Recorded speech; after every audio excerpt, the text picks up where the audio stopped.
Hi friends, welcome back to study classes. तो उम्मीद करते हैं आप बिल्कुल अच्छे हैं, बिल्कुल सेफ हैं और आपकी प्रिपरेशन भी एकदम बढ़िया तरीके से चल रही है। तो माय डियर फ्रेंड्स, आप सभी जानते हैं कि आपकी प्रिपरेशन को स्ट्रीमलाइन करने के लिए आरटीएम सीरीज यानी कि रिवीजन थ्रू एमसीक्यू सीरीज आपके लिए लेकर आए हैं और इस सीरीज के अंदर डेली आपके साथ कुछ इंपॉर्टेंट एमसीक्यूज हम डिस्कस कर रहे हैं। और इसी सीरीज के अंदर आज एक नया टॉपिक हमें डिस्कस करना है। ई बैंकिंग और डिजिटल पेमेंट का ये टॉपिक है। सर, ये टॉपिक किस यूनिट से जुड़ा है? ये टॉपिक हमारा बैंकिंग और फाइनेंशियल इंस्टीट्यूशंस वाला जो यूनिट है यूजीसी नेट कॉमर्स का, उससे जुड़ा है ये वाला टॉपिक। तो इस टॉपिक से जुड़े आज हम कुछ इंपॉर्टेंट एमसीक्यूज आपके साथ डिस्कस करेंगे। तो आज माय डियर फ्रेंड्स कुछ टेक्निकल डिफिकल्टीज की वजह से आपके साथ लाइव नहीं जुड़ पा रहा हूं, तो इसीलिए ये सेशन मैं पहले ही रिकॉर्ड करके आपके लिए यूट्यूब पे डाल रहा हूं। बट अगेन चैट बॉक्स में मैं आपके साथ लाइव यहाँ पे जुड़ा रहूंगा। ये एक प्रीमियर वीडियो रहेगा और चैट बॉक्स में मैं आपके साथ यहाँ पे लाइव जुड़ा रहूंगा। तो आपकी क्वेरीज होंगी तो आप चैट बॉक्स में यहाँ पे डाल सकते हैं और आपको सभी सवालों के जो आंसर हैं वो भी चैट बॉक्स में साथ साथ देते रहने हैं। तो चलिए माय डियर फ्रेंड्स, आज के डिस्कशन को स्टार्ट करते हैं। तो चलिए माय डियर फ्रेंड्स, आगे बढ़ने से पहले एक बार आपको हमारे कोर्सेज के बारे में बता देते हैं। तो माय डियर फ्रेंड्स, हमारे पास पेपर 1 जो कि जनरल पेपर है, उसके लिए मिनी कॉम्बो पैक और कंप्लीट कॉम्बो पैक अवेलेबल है। अगर आपको कंप्लीट कवरेज चाहिए वीडियोस की फॉर्म में, टेस्ट सीरीज भी करना चाहते हैं, सब कुछ चाहिए आपको पेपर 1 का, तो आप कंप्लीट पैक परचेज कर सकते हैं। इसके अलावा पेपर 2 कॉमर्स और मैनेजमेंट के लिए फ्री स्नैपशॉट नोट्स हैं, unit wise solve past papers along with detailed explanation है, कंप्यूटर बेस्ड टेस्ट सीरीज है जिसका पैटर्न एनटीए वाला पैटर्न ही है और साथ ही इसमें आपको डिटेल एक्सप्लेनेशन भी मिलती है, सभी यूनिट्स का वीडियो कोर्स है और आप चाहें तो ऊपर दिए कोर्सेज को इकट्ठे परचेज कर सकते हैं at a discounted price. Paper 2 के सभी कोर्सेज इसके अंदर आपके आ जाएंगे। प्रैक्टिकल यूनिट्स का जो वीडियो कोर्स है वो भी आप परचेज कर सकते हैं एट अ डिस्काउंटेड प्राइस। इसके अलावा पेपर 1 प्लस पेपर 2 का ऑल कोर्सेज कॉम्बो, अगर आप सभी कोर्सेज पेपर 1 पेपर 2 के एक साथ परचेज करना चाहते हैं तो वो भी परचेज कर सकते हैं। तो माय डियर फ्रेंड, शुरुआत करते हैं पहले सवाल से। पहला सवाल है, digital payments in India are defined in which of the following act? Options हैं payment and settlement act 2007, RB act 1934, banking regulation act 1949 या फिर नेगोशिएबल इंस्ट्रूमेंट एक्ट 1881। तो यहाँ पे आपको इस सवाल का आंसर बताना है। तो आप चैट बॉक्स के थ्रू इस सवाल का आंसर बता सकते हैं। हालांकि लाइव आपके साथ नहीं जुड़ा हूं, बट मैं माय डियर फ्रेंड्स चैट पे आपके साथ लाइव जुड़ा हुआ हूं। चैट पे मैं आपकी चैट को लाइव पढ़ सकता हूं, तो प्लीज आप अपने आंसर जरूर शेयर कीजिएगा। तो पहले सवाल का जो आंसर हमारे पास यहाँ पे होने वाला है वो होने वाला है। तो माय डियर फ्रेंड्स, इस सवाल का आंसर हमारे पास होने वाला है option number A, payment and settlement act 2007। अब इस एक्ट के अंदर डिजिटल पेमेंट्स एक स्पेसिफिक डेफिनेशन तो नहीं है, बट अगेन यहाँ पे इलेक्ट्रॉनिक फंड्स ट्रांसफर को डिफाइन किया गया है जिसे हम डिजिटल पेमेंट्स के बराबर ही मान सकते हैं। तो बताया गया कि इलेक्ट्रॉनिक फंड ट्रांसफर वो फंड्स का ट्रांसफर है, वो पैसे का ट्रांसफर है जो कि एक पर्सन इनिशिएट करता है। कैसे इनिशिएट करता है? वो अपने बैंक को ऑर्डर देता है, इंस्ट्रक्शन देता है कि भाई मेरे अकाउंट में पैसे जो है तुम डाल दो या फिर मेरे अकाउंट से पैसे काट लो। ऐसे वो उसे ऑर्डर देता है through electronic means. Electronic means से मेरे अकाउंट में पैसे आ जाएं या फिर मेरे अकाउंट से पैसे कट जाएं। और साथ ही साथ यहाँ पे पॉइंट ऑफ सेल ट्रांसफर्स भी आते हैं। आप जो है कुछ शॉपिंग करने जाते हैं और वहां पे अपना डेबिट क्रेडिट कार्ड स्वाइप करते हैं, तो these are point of sale transfers. Automated teller machine यानी कि एटीएम की ट्रांजैक्शंस भी आती हैं। डायरेक्ट डिपॉजिट्स और विड्रॉल ऑफ द फंड्स, आप एटीएम जाके डिपॉजिट और विड्रॉल भी करते हैं। या फिर आज की डेट में तो कार्ड से, इंटरनेट से, टेलीफोन से भी हमारी सभी बैंकिंग ट्रांजैक्शंस जो हैं वो भी हो सकती हैं। सारी पेमेंट्स हमारी आसानी से इलेक्ट्रॉनिकली भी हो सकती हैं। तो ये सब चीजें डिफाइंड है पेमेंट एंड सेटलमेंट एक्ट 2007 के अंदर। चलो जी, तो माय डियर फ्रेंड्स बढ़ते हैं अगले सवाल की तरफ। अगला सवाल जुड़ा है आरटीजीएस पेमेंट सिस्टम से। सवाल है, which of the following is incorrect regarding RTGS payment system? Options हैं, this system is primarily meant for large value transactions. The minimum amount to be remitted through RTGS is rupees 2 lakh. It is defined as the continuous real-time settlement of fund transfers individually on a net basis. None is incorrect. तो my dear friends, यहाँ पे RTGS system के बारे में आपसे पूछ रखे। देखिए मेन हमारे पास दो सिस्टम है, एनईएफटी और आरटीजीएस, और साथ ही साथ एक आईएमपीएस करके सिस्टम भी है। बट एनईएफटी और आरटीजीएस हमारे ट्रेडिशनल सिस्टम है जो कि ऑफलाइन भी अवेलेबल है और ऑनलाइन भी अवेलेबल है। अब आरटीजीएस जो सिस्टम है हमारा, उसके बारे में आपको यहाँ पे इनकरेक्ट स्टेटमेंट बतानी है, जो कि आप चैट बॉक्स में टाइप करेंगे कि कौन सा आंसर आपको यहाँ पे सही लग रहा है। तो माय डियर फ्रेंड्स, अगर आरटीजीएस सिस्टम की बात करें तो आरटीजीएस हमारे पास real time gross settlement system है। Real time gross settlement system यानी कि यहां पे आपका जो फंड्स का ट्रांसफर हो रहा है, देखिए आप बैंक में गए और वहां पे आपने आरटीजीएस की रिक्वेस्ट डाली, या फिर ऑनलाइन ही आपने आरटीजीएस की रिक्वेस्ट डाली, आपने अपने फ्रेंड को पैसे ट्रांसफर करने हैं, आपने उसे 10 लाख रुपए ट्रांसफर करने हैं और आपने आरटीजीएस की रिक्वेस्ट डाली। अब ये पैसे रियल टाइम में यानी कि इमीडिएटली साथ ही ट्रांसफर हो जाएंगे, इमीडिएट सेटलमेंट होगा। और बोला गया कि ऑर्डर बाय ऑर्डर बेसिस पे ये आपके ट्रांसफर हो जाएंगे। जैसे ही आपने बैंक को ऑर्डर दिया वैसे ही बैंक ट्रांसफर कर देगा। आपके बाद मैं गया, मेरा ऑर्डर आया, फिर बैंक ने मेरे ऑर्डर को प्रोसेस कर दिया। एनईएफटी में ऐसा नहीं होता। एनईएफटी में बैंक क्या करता है, वो देखता है कि इस पूरे समय में, थोड़े से समय में कितने ऑर्डर मेरे पास आए, उन सभी ऑर्डर्स को क्लब करके वो इकट्ठा प्रोसेस करता है, इमीडिएटली प्रोसेसिंग नहीं करता, रियल टाइम प्रोसेसिंग नहीं होती। पर आरटीजीएस में आपकी रियल टाइम प्रोसेसिंग यहां पे होती है। तो रियल टाइम क्या मतलब यहां पे है कि आपकी इमीडिएटली यहां पे फंड्स ट्रांसफर हो जाएंगे, और ग्रॉस सेटलमेंट का मतलब है कि individually order by order basis पे, इंस्ट्रक्शन बाय इंस्ट्रक्शन बेसिस पे आपके फंड्स ट्रांसफर होंगे। अब देखिए ये जो सिस्टम है ये स्मॉल वैल्यू ट्रांजैक्शंस के लिए अवेलेबल नहीं है। ऐसा नहीं है आप बैंक गए, आपने अपने फ्रेंड को 100 रुपए ट्रांसफर करने हैं, आपने कहा इमीडिएटली आरटीजीएस करो, तब ऐसा नहीं होगा। अगर आपने ज्यादा पैसे ट्रांसफर करने हैं, कम से कम 2 लाख रुपए ट्रांसफर करने हैं, तभी आप इस सिस्टम का बेनिफिट उठा सकते हो। चलिए जी, तो बढ़ते हैं अगले सवाल की तरफ। अगला सवाल है which of the following is are correctly matched. NEFT की फुल फॉर्म बताई है net electronic funds transfer, IMPS की बताई है इमीडिएट पेमेंट सर्विस, यूएसएसडी की बताई है अनस्ट्रक्चर्ड सप्लीमेंट्री सर्विस डाटा। आपको बताना है कि इनमें से किन की फुल फॉर्म सही बताई है, 1 एंड 2, 2 एंड 3, 1 एंड 3, या फिर ऑल ऑफ दी अबव। तो again my dear friends, chat box में आपको अपना आंसर देना है। तो आपको इनका फुल फॉर्म देख के बताना है कि किसका सही है और किसका गलत है यहां पे। चलिए, तो माय डियर फ्रेंड्स, अगर आंसर्स की बात करें तो हमारे पास इस सवाल का आंसर बनने वाला है option number B, 2 and 3। NEFT की फुल फॉर्म यहां पे गलत लिखी गई है। एनईएफटी क्या है आपका, नेशनल इलेक्ट्रॉनिक फंड ट्रांसफर। तो जैसे आपको आरटीजीएस समझा रहा था वैसा ही एनईएफटी है, बट यहां पे ऐसा नहीं है कि इमीडिएटली फंड ट्रांसफर होगा। यहां पे आपका ग्रुपिंग करी जाती है, ग्रॉसिंग करी जाती है, और उसके हिसाब से आपकी ट्रांजेक्शन्स को प्रोसेस किया जाता है। इमीडिएटली पैसे नहीं ट्रांसफर होते, कुछ घंटे लग जाते हैं इन ट्रांजेक्शन्स को कंप्लीट करने में, पैसों को ट्रांसफर करने में। इसके बाद है आईएमपीएस। आईएमपीएस तो नाम से ही पता चल रहा है, this is immediate payment service.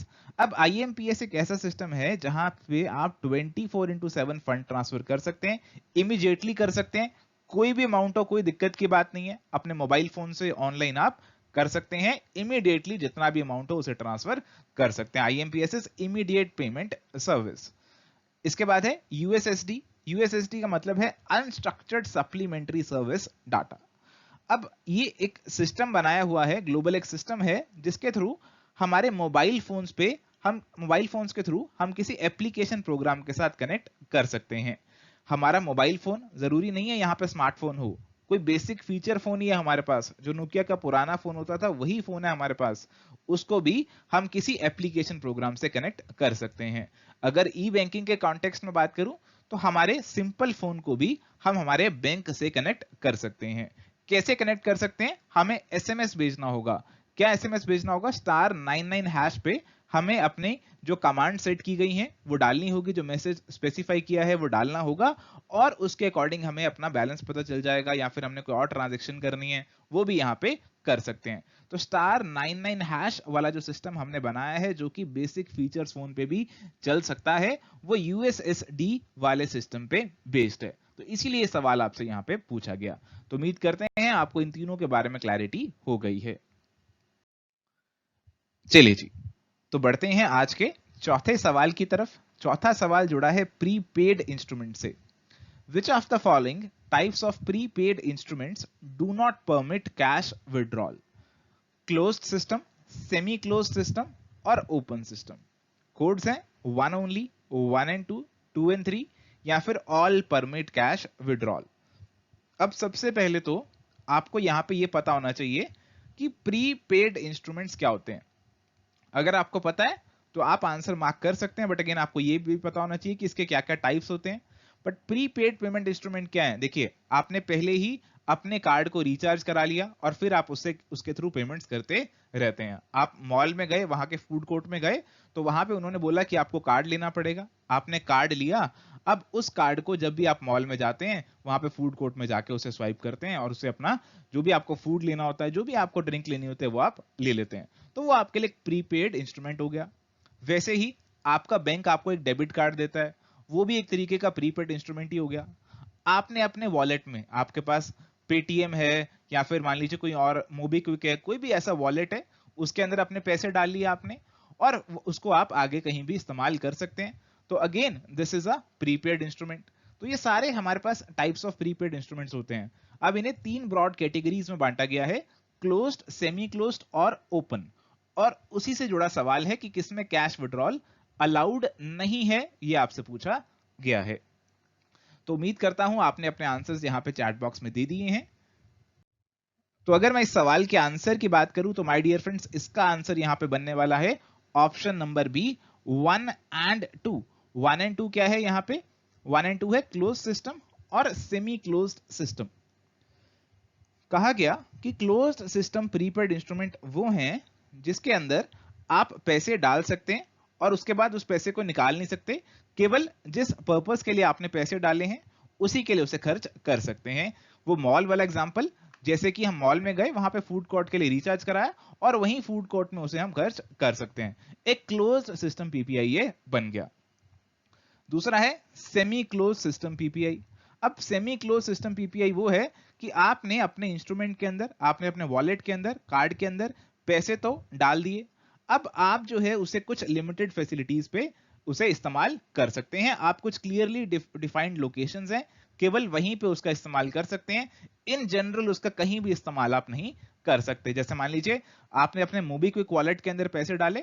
अब हर जगह मोबीक्विक वॉलेट नहीं चलेगा, केवल कुछ जगह पे ही चलेगा जहां पे ये सपोर्टेड होगा. वहीं से आप इसके थ्रू पेमेंट कर सकते हैं और इससे पैसे आप नहीं निकाल सकते. कैश विड्रॉल आप नहीं कर सकते. पहले वाले क्लोज सिस्टम से भी कैश विड्रॉल नहीं कर सकते थे और सेमी क्लोज्ड वाले से भी आप अपना कैश विड्रॉल यहां पे नहीं कर सकते थे. एक बार पैसे चले गए तो आपको खर्चने ही पड़ेंगे. सेमी क्लोज्ड में आप ज्यादा जगह खर्च सकते हैं, बट क्लोज सिस्टम में आप केवल उसी जगह पे खर्च सकते हैं. अगर ओपन सिस्टम की बात करें तो ओपन सिस्टम वाले सबसे ब्रॉडर पीपीआईज हैं. जैसे कि आपके डेबिट कार्ड्स जो कि आपको बैंक इशू करते हैं, उन्हें आप कहीं पे भी चला सकते हैं, किसी भी मर्चेंट पे चला सकते हैं और साथ ही साथ उनके थ्रू आप एटीएम पे कैश विड्रॉल भी कर सकते हैं. तो केवल ओपन सिस्टम पीपीआईज में कैश विड्रॉल अलाउड है, क्लोज्ड और सेमी क्लोज्ड में अलाउड नहीं है. इसीलिए हमारा आंसर यहां पे ऑप्शन नंबर बी 1 and 2 बन गया. चलिए, तो उम्मीद करते हैं आपको प्रीपेड इंस्ट्रूमेंट्स का कंसेप्ट भी यहां पे क्लियर है. अब बढ़ते हैं अगले सवाल पे. अगला सवाल है, consider the following statements about वित्तीय साक्षरता अभियान and identify the correct code. वित्तीय साक्षरता अभियान से जुड़ा ये सवाल है. स्टेटमेंट 1 है, it is an initiative of ministry of finance. The purpose of the वित्तीय साक्षरता अभियान is to actively engage the youth students of higher education institutions to encourage and motivate all peers and payees to use a digitally enabled cashless economic system for the transfer of funds. आपको बताना है क्या statement 1 only ठीक है या 2 only ठीक है या दोनों ठीक है या फिर कोई ठीक यहां पे नहीं है. तो उम्मीद करता हूं वित्तीय का मतलब आप सभी समझते हैं. वित्तीय मंत्रालय यानी कि फाइनेंस मिनिस्ट्री होता है. वित्तीय फाइनेंस से जुड़ा है. फाइनेंस साक्षरता यानी कि फाइनेंस से जुड़ी हुई लिटरेसी बढ़ाने के लिए कुछ ये अभियान चलाया जा रहा है. आपको बताना है कौन सी मिनिस्ट्री चला रही है और क्या इसका मकसद है, ये आपको यहां पे बताना है. तो अगेन उम्मीद करता हूं अपने आंसर्स आपने चैट बॉक्स में दे दिए हैं. तो माय डियर फ्रेंड्स, यहां पे इस सवाल का जो सही आंसर होने वाला है, इस सवाल का जो सही आंसर होने वाला है वो होने वाला है option number B, statement 2 only is correct. One गलत क्यों है? वन इसलिए गलत है क्योंकि ये आपका मिनिस्ट्री ऑफ एचआरडी ने लॉन्च किया था, आज की डेट में जिसे मिनिस्ट्री ऑफ एजुकेशन के नाम से जानते हैं। तो मिनिस्ट्री ऑफ एजुकेशन ने, एचआरडी ने इसे लॉन्च किया ताकि हम अपने हायर एजुकेशन इंस्टीट्यूशंस के जो बच्चे हैं उनको एनकरेज करें, मोटिवेट करें कि वो डिजिटल पेमेंट सिस्टम्स का इस्तेमाल करें फंड्स को ट्रांसफर करने के लिए। तो ये इसका ऑब्जेक्टिव था। तो हमारा यहाँ पे स्टेटमेंट 1 गलत हो गया और 2 ठीक हो गया, इसलिए ऑप्शन नंबर बी आंसर यहाँ पे बन गया। तो अब उम्मीद करते हैं वित्तीय साक्षरता अभियान के बारे में भी आप जान चुके हैं। लो जी, आ गए हैं अगले सवाल पे, जो कि एक बहुत सीधा सा सवाल है। डिजिशाला क्या है आपको बताना है। TV channel to promote digital payment, e banking school for bank employees, dedicated web platform for promoting online payments, RBI initiative to promote financial inclusion. तो बहुत सीधा सवाल है, देखते हैं कि इसका आंसर हमें कहां से मिलता है। और आप, उम्मीद करता हूं आपके आंसर्स जो हैं आपने चैट बॉक्स में डाल दिए हैं। तो माय डियर फ्रेंड्स, इस सवाल का जो आंसर होने वाला है वो होने वाला है option number A, TV channel to promote digital payment. जो हमारा डिजिशाला है वो एक टीवी चैनल है, non commercial educational TV channel है, जो कि डीडी फ्री डिश पे आपको फ्रीली अवेलेबल है। और इस चैनल के थ्रू हमारा ऑब्जेक्टिव है कि हम लोगों को एजुकेशन दें डिजिटल पेमेंट सिस्टम्स के बारे में, कि डिजिटल पेमेंट सिस्टम्स क्या होते हैं, उनके क्या बेनिफिट्स हैं, कैसे आप उनका बेनिफिट उठा सकते हैं, ये सब बातें लोगों को बताएं। लोगों को कैशलेस, फेसलेस और पेपरलेस सिस्टम के बारे में बताएं कि आपको कैश रखने की जरूरत नहीं है, आप घर बैठ के ऑनलाइन ही अपनी ट्रांजैक्शंस को कर सकते हैं, मोबाइल के थ्रू भी कर सकते हैं। और हमारा स्पेशली फोकस है रूरल और सेमी अर्बन एरियाज में, क्योंकि यहाँ पे लोगों को इतनी ज्यादा फाइनेंशियल लिटरेसी नहीं होती, तो उन पे ज्यादा फोकस रहेगा कि उनको भी एंकरेज करें कि आप भी डिजिटल पेमेंट सिस्टम्स का ज्यादा से ज्यादा इस्तेमाल करें अपने प्रोडक्ट और सर्विसेज को खरीदने के लिए। चलो जी, तो माय डियर फ्रेंड्स, अब आ चुके हैं हमारे अगले सवाल पे। अगला सवाल हमारा क्वेश्चन नंबर 7 आपकी स्क्रीन के ऊपर आ चुका है। ये सवाल जुड़ा है यूनिफाइड पेमेंट्स इंटरफेस यानी कि यूपीआई से। हमारे पास फर्स्ट स्टेटमेंट है, it is a system that powers multiple bank accounts into a single mobile application. It caters to the peer to peer collect request. It offers 24/7 funds transfer. आपको बताना है कौन सी स्टेटमेंट्स यहाँ पे ठीक है यूपीआई के कॉन्टेक्स्ट में, 1 एंड 2, 2 एंड 3, 1 एंड 3, या फिर ऑल ऑफ दी अबव, क्या फिर सारी ठीक है।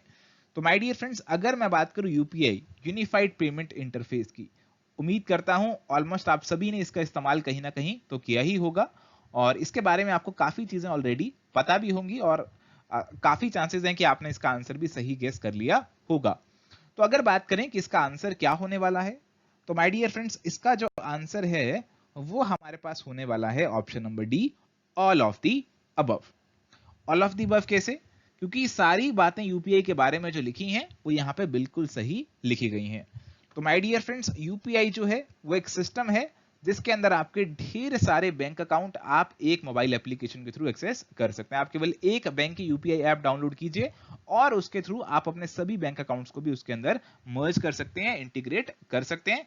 ढेर सारे फीचर्स आपको मिलेंगे। Peer to peer collect request का मतलब है आप अपने फ्रेंड को पेमेंट भेजना चाहें तो भी भेज सकते हैं, उससे पेमेंट लेना चाहें तो वो भी ले सकते हैं। Peer to peer collect request भी डाल सकते हैं। यूपीआई आईडी के थ्रू आपका आसानी से फंड ट्रांसफर यहां पे हो जाएगा। 24/7 फंड ट्रांसफर कर सकते हैं आपकी कन्वीनियंस के अकॉर्डिंग और आपकी रिक्वायरमेंट के अकॉर्डिंग। तो उम्मीद करता हूं इसका आंसर आप सभी ने यहां पे बिल्कुल सही दिया होगा। चलिए, तो बढ़ते हैं अगले सवाल की तरफ। अगला सवाल हमारे पास है, dash is the largest network of shared automated teller machines यानी कि एटीएम्स इन इंडिया। ऑप्शन है national automated clearing house, Bharat QR, national financial switch, या फिर भीम। तो आपको बताना है कि इनमें से कौन सा ऑप्शन हमारे largest network of shared ATMs को डिनोट करता है। आप सभी जानते हैं कि आज की डेट में जो भी हमारे एटीएम्स हैं सभी कनेक्टेड हैं। आप किसी भी बैंक का कार्ड लेकर जाइए और आप एटीएम से पैसे निकाल सकते हैं। अब ये इसीलिए पॉसिबल है क्योंकि हमारे सभी एटीएम्स जो हैं वो एक ही शेयर्ड नेटवर्क का पार्ट बने हुए हैं। उस नेटवर्क को हम किस नाम से जानते हैं ये आपको बताना है। तो उम्मीद करते हैं आपने अपने आंसर्स यहाँ पे हमें चैट बॉक्स में दे दिए हैं।